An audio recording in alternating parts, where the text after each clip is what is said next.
L'imitation de Jésus-Christ, livre 4e, chapitre 5.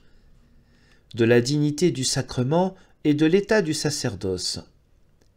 Jésus-Christ.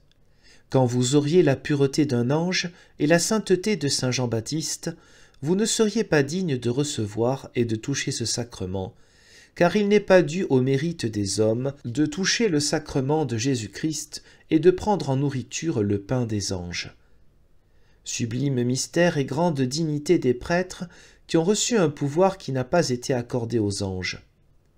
Car il n'y a que les prêtres légitimement ordonnés dans l'Église qui aient le pouvoir de célébrer et de consacrer le corps de Jésus-Christ.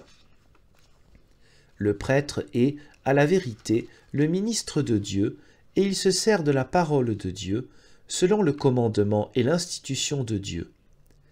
Mais Dieu, à la volonté duquel tout est soumis, et aux ordres de qui tout s'exécute, est là le principal auteur et l'ouvrier invisible.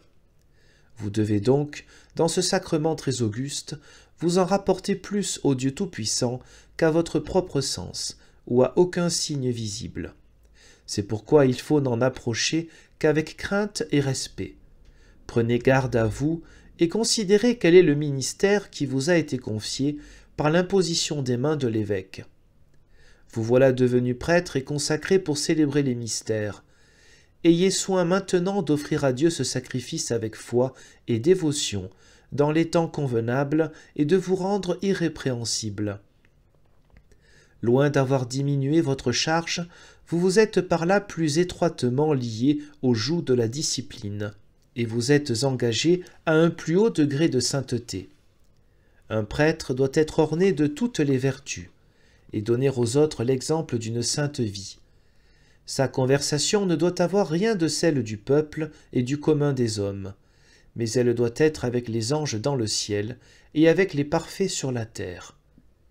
Le prêtre revêtu des ornements sacrés tient la place de Jésus-Christ afin de prier Dieu avec instance et humilité pour lui et pour tout le peuple.